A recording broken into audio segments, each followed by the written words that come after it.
Kemenangan yang telah disampaikan oleh hasil quick count tadi bukanlah kemenangan Jokowi JK, bukan kemenangan partai, bukan kemenangan tim sukses, tetapi ini adalah kemenangan seluruh rakyat Indonesia.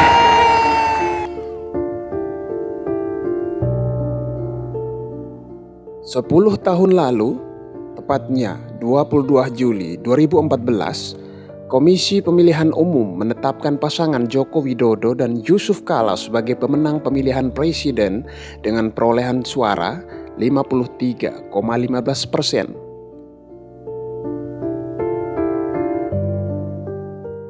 Latar belakang Jokowi sebagai pengusaha mebel kecil membuat slogan kampanye "Jokowi adalah kita" membius mayoritas pemilih Indonesia.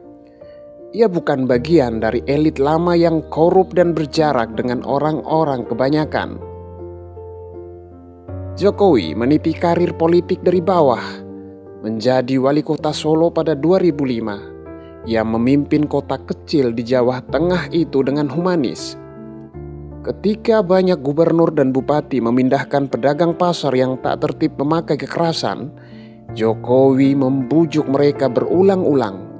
Ia meneruskan gaya memimpin rendah hati itu ketika menjadi gubernur Jakarta pada tahun 2012. Tim kampanyenya melekatkan citra merakyat kepada Jokowi lewat pertunjukan belusukan, slogan kerja, kerja, kerja, dan orang baik memilih orang baik. Jokowi menumbuhkan harapan Indonesia menjadi negara maju yang berpihak kepada rakyat. Prabowo Subianto dan Hatta Rajasa, dua politikus dari lapis masyarakat elit yang menjadi rivalnya, pun tersingkir. Sebagai politik yang bukan aktivis, bukan konglomerat, bukan pemilik partai politik, Jokowi menghadapi tembok tebal jaringan politik yang terbentuk sejak kekuasaan Orde Baru. Tak mendapat dukungan penuh dari partainya sendiri, PDI Perjuangan, Jokowi memperkuat diri dengan merangkul partai lain yang mempunyai kursi banyak di Dewan Perwakilan Rakyat. Ia menggait Golkar, mengeratkan diri dengan Nasdem yang mendukung sejak awal, dan mendekati partai menengah kecil yang membawa suara pemilih Islam moderat. Konsolidasi itu membuahkan kemenangan saat ia maju kembali dalam pemilihan presiden 2019. Perolehan suara Jokowi naik signifikan pada periode kedua dibanding Prabowo yang kembali maju menjadi penantangnya. Dalam pemilu 2014, selisih keduanya hanya 6,3% atau 8,42 juta suara. Pada 2019, selisihnya naik menjadi 11% atau 16,96 juta. Ketua Umum Majelis Ulama Indonesia Ma'ruf Amin diangkat menjadi calon wakil presiden untuk merangkul pemilih Islam. Ma'ruf Amin adalah tokoh penting dalam demonstrasi besar menentang Gubernur Basuki Cahayapurnama yang dituding menistakan agama pada 2017. Jokowi dipotret sebagai pembela Basuki. Para pemilih lagi-lagi terpincut janji kampanye Jokowi yang tak akan ragu-ragu mengeksekusi semua program periode pertama di masa keduanya. Rupanya, sikap tak ragu-ragu itu adalah usaha Jokowi mempercepat pembangunan infrastruktur dan menaikkan investasi yang menjadi cita-citanya sejak awal, yang menjadi paradigmanya memajukan Indonesia. Sejak dilantik untuk periode kedua, ia menegaskan tak akan memprioritaskan penegakan hak asasi manusia dan perlindungan lingkungan karena keduanya menghambat investasi. Hambatan lain adalah independensi Komisi Pemberantasan Korupsi atau KPK. Jokowi menyebut KPK membuat pembangunan mandek. Dengan konsolidasi partai yang terbentuk di periode pertama, ia mengebiri lembaga anti korupsi melalui revisi Undang-Undang KPK pada akhir tahun 2019. KPK pun bukan lagi lembaga independen, melainkan bagian dari rumpun eksekutif dengan presiden sebagai penentu dan pengendali.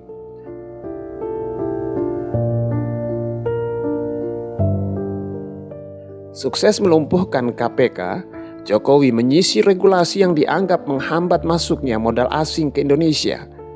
Ada 75 undang-undang yang ia sinkronkan, ia ubah, ia hapus pasal-pasal yang menakutkan pemodal, kemudian ia bukukan dalam Omnibus Law atau Undang-Undang Cipta Kerja. Omnibus Law yang tak dikenal di negara penganut civil law seperti Indonesia itu dipercaya dapat memanjakan investor tapi tidak berpihak kepada buruh dan mengancam lingkungan. Undang-Undang Cipta Kerja pembenar praktik deforestasi atau penyebab utama kenaikan produksi gas rumah kaca yang mengakibatkan krisis iklim. Untuk melindungi dan menjamin investasi, Undang-Undang Cipta Kerja mempermudah syarat-syarat berusaha. Analisis mengenai dampak lingkungan kini dapat disetujui meski tanpa melibatkan aspirasi masyarakat yang terkena dampak dan warga sipil.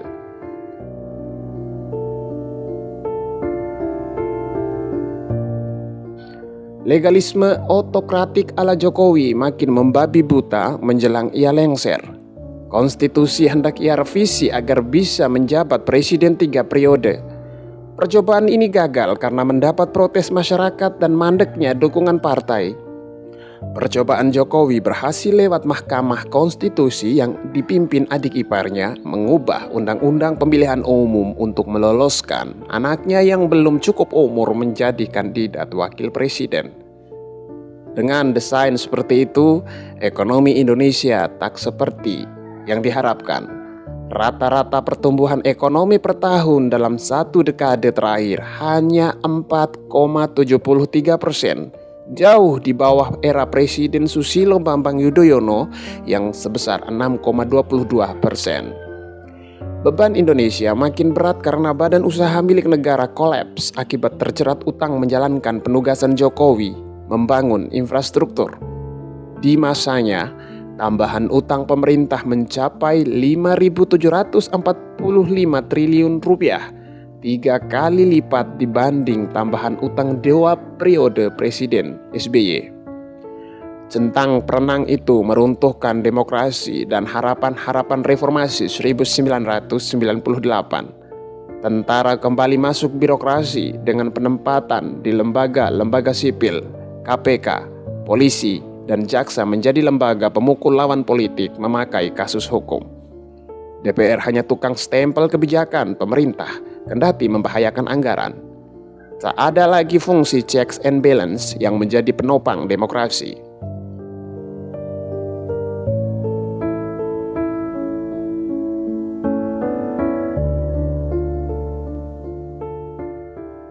Indonesia menjadi negara yang kehilangan demokrasi meski dipimpin oleh mereka yang terpilih secara demokratis.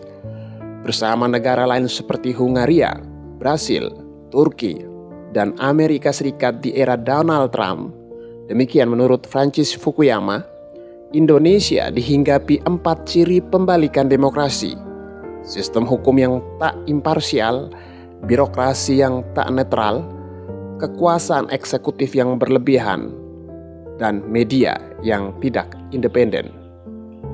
Tidak mengherankan jika indeks demokrasi Indonesia tahun ini menurut Freedom Institute University of Gothenburg, Swedia, berada di urutan ke-87 dengan skor 0,36, melorot dari posisi ke-63 pada tahun 2014.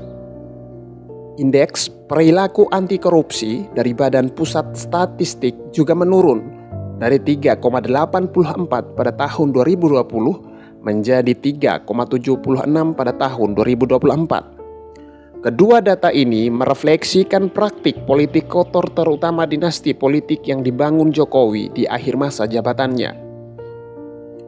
Cawe-cawe dalam memenangkan anaknya menjadi wakil presiden melalui pengerahan aparatur negara dan bantuan sosial. Jokowi juga mendorong anak bungsu, menantu, hingga para ajudan maju dalam pemilihan kepala daerah.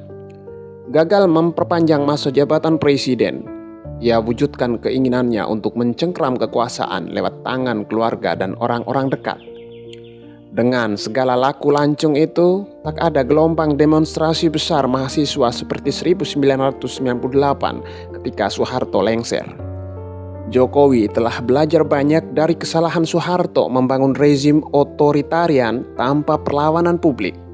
Selain mematikan DPR dan media massa, Jokowi melumpuhkan simpul-simpul intelektual dengan menggait kelompok masyarakat sipil ke dalam kekuasaannya dan pemakaian hak pemerintah memilih rektor perguruan tinggi.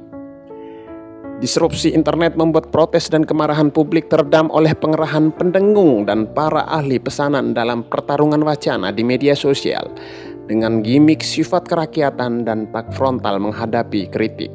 Jokowi membentuk polarisasi yang membingungkan menghadapi watak otoritarianisme yang ia bangun. Di tangan Jokowi, watak otoritarian itu tak secara provokatif terlihat. Ia mengelabui siapa saja yang berharap Indonesia lepas dari kekuasaan elitis presiden sebelumnya.